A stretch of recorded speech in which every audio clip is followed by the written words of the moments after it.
Okay, we're taking our first crack at actually balancing equations.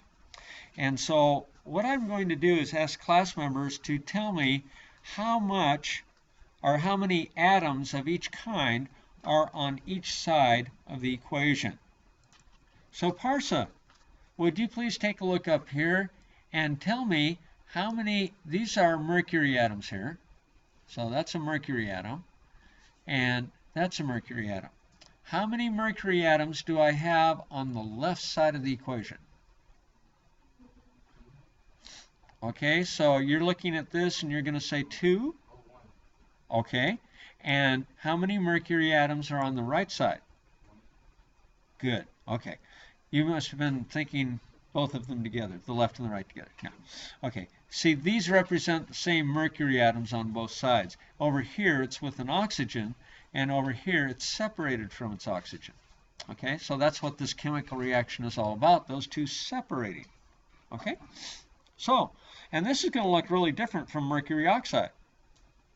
Really different.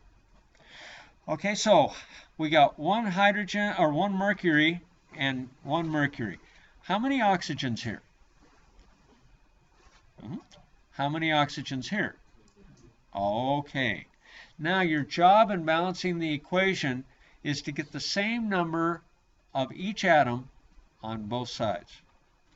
All right, we're going to go back now and do the zinc with someone else. Alan, would you please tell us for zinc, which is this guy, how many do I have on the left side of the equation? Okay, and zinc's on the right? Good. So what Alan did correctly was he identified this zinc here with no coefficient would only be a 1. Over here in the molecule with chlorine, he is 1 also. So they're balanced. All right. Our problem over here is how to get 2 oxygens on the left and still keep the mercury in balance. So here we have zincs in balance. How many hydrogens do we have on the left side? Okay. And how many hydrogens are on the right? 2. Okay. You cannot create hydrogens. You can only rearrange them. So we got to get more hydrogens on the left side, don't we? All right, now, when we look here at zinc chloride, we have 1 zinc and how many chlorines? Okay, how many chlorines were on the other side of the equation? 1. So, our job now is by putting numbers where we see the underlines, and you're always going to have underlines in skeleton equations, which is what these are, as well as in your balanced equations, because skeleton and balance are the same, except in the balanced equation, we're going to put our numbers in here so that all the atoms are the same numbers on both sides. So whatever number of zincs we have on the left, we have on the right. And we do in this case, 1 and 1. But the chlorines don't balance, so we got to start our merry little trip on balancing this. And that's what I'd like you to do right now, and turn off the recording until you have balanced both sides. And then come on back and see how you did.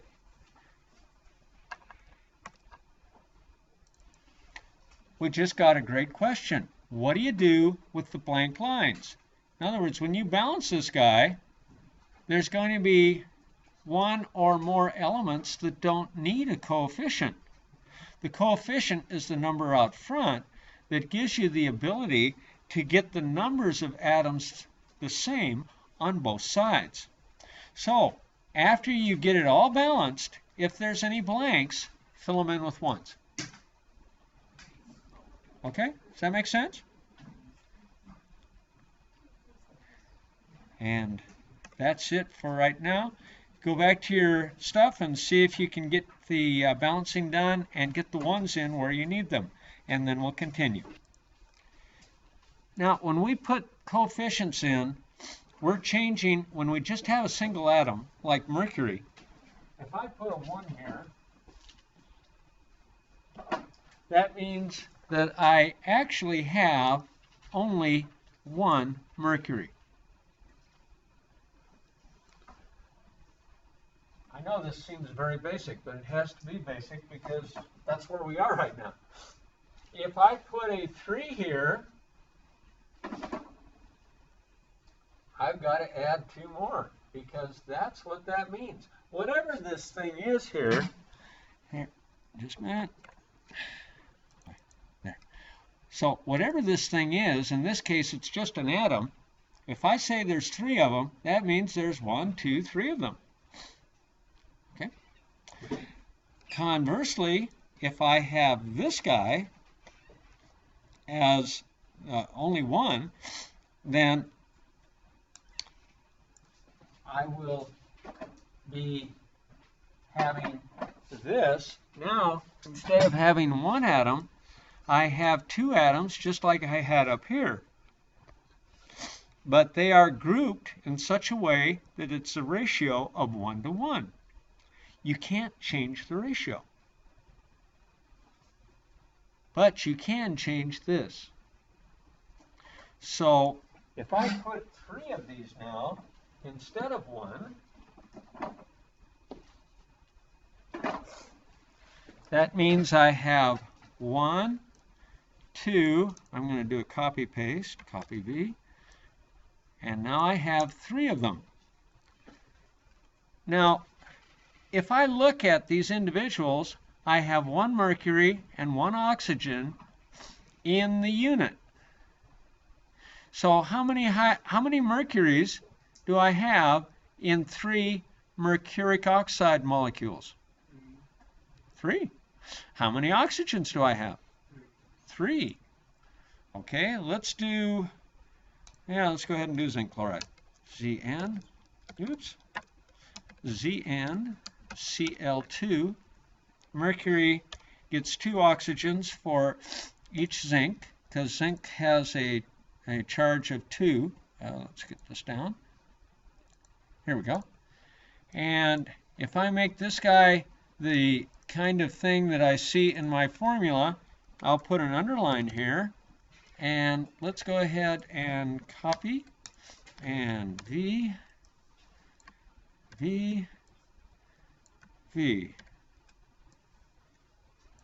This time, let's do just 1 zinc chloride. That's there. Okay. So if I have only 1 zinc chloride, that means I have 1 unit of zinc chloride, which has how many zincs? How many chlorides? Aha. 2. 2. Okay, because this number right here is 1. So, what if I put this number at 2? Now, what do we have? Okay, you can see it, can't you? 2 zincs, 4 chlorides. All right? That means 2 of these units means 2 times 1 zinc, which is 2, and 2 times 2 chlorides, that is 4. I hope this helps as we go through the balancing of these equations. And what I'm going to do is call up different students to go ahead and balance these 2 equations. Senek is going to balance this mercury oxide being separated into mercury and oxygen. So, how many mercuries do I have on the left side of the equation, Senek? Okay, how many on the right? Okay, so we're done there, aren't we? All right. How about the oxygens? How many on the left? 1. And how many are on the right? 2. Okay. What number could I put here to make those numbers come out the same? 2. Okay, go ahead and put it in. And now you'll see after he put that in that he not only got 2 mercury, but he also got 2 oxygens, because the whole unit gets multiplied by 2. You see? So, if I've got 2 of these guys, how many mercuries do I have?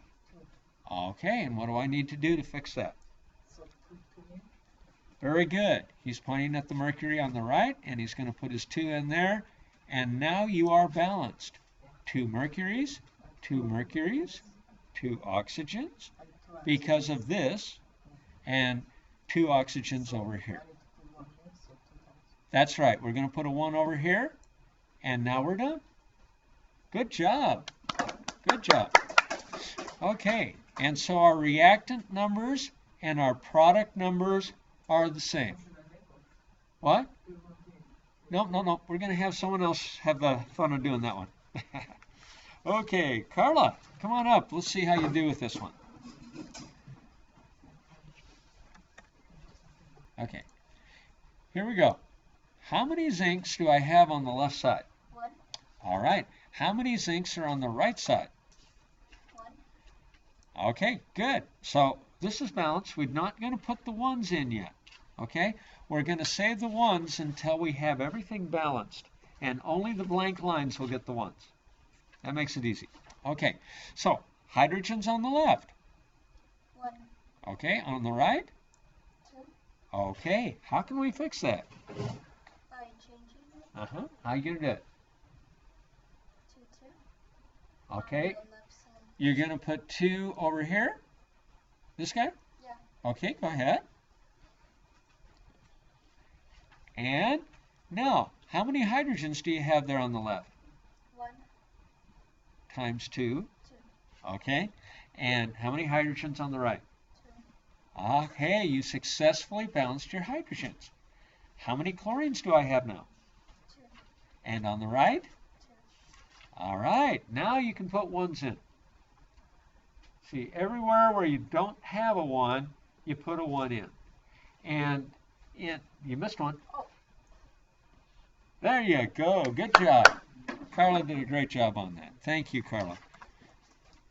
And okay, this problem is not in your homework, and I want you to see how this goes. This is what you'll see. This is the form that you will see written into your textbook. Okay, in the homework question. Again, we are not going to follow the directions in the textbook. We're using my directions. You're going to do the word equation. Okay, the word equation you can abbreviate as WE. Word equation. Okay?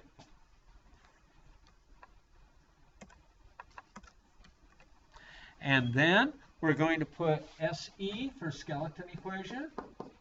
And we can put, what do you think we should put for balanced equation? BE. Aha. Guess what? We see B. Oh well, anyway. I'll maybe help you remember the 3 different problem types. We see B. And so the word equation is what you get in your textbook. Now, this guy has to be looked up for this point in time. And so I'm going to look up mercury oxide, and for that we can just type it into the address line and it'll go out as a search. And I had mercury 2 oxide. There's also a mercury 1 oxide, but the mercury 2 oxide, and we want the formula, and so Google's going to tell us that formula is HGO right there. Okay? Usually it comes up in bigger letters, but on this particular one it comes up this way. So that's how we know what to put into the next equation. Okay, HGO stands for the mercury oxide, and it's a S for solid, L for liquid, and G for gas. And if you want to write that down, this would be a great time to do it. S is for solid, AQ is for aqueous. I think we've done this a little in the last semester, didn't we? Didn't we use the subscripts a little bit? Whether we did or not doesn't matter. We're going to do it now. So getting you used to using these, right now it doesn't matter what it is, solid, liquid, or gas. It's going to be balanced the same way. But in 1 or 2 chapters, this information is going to be critical to be able to solve the problem. So solid, aqueous, dissolves in water, gas, or a liquid. Those are the ones that you're going to be seeing. Oops.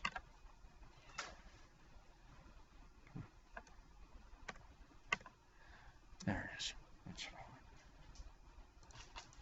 want. Okay, now when we go on to the skeleton equation, it's pretty easy because mercury all by itself as a liquid or a solid would just be Hg. And oxygen is always going to be a gas, and it would be O2. And we'll see how you figure that out in just a minute. Because oxygen is one of those that just doesn't go around as a single atom. They always go in pairs.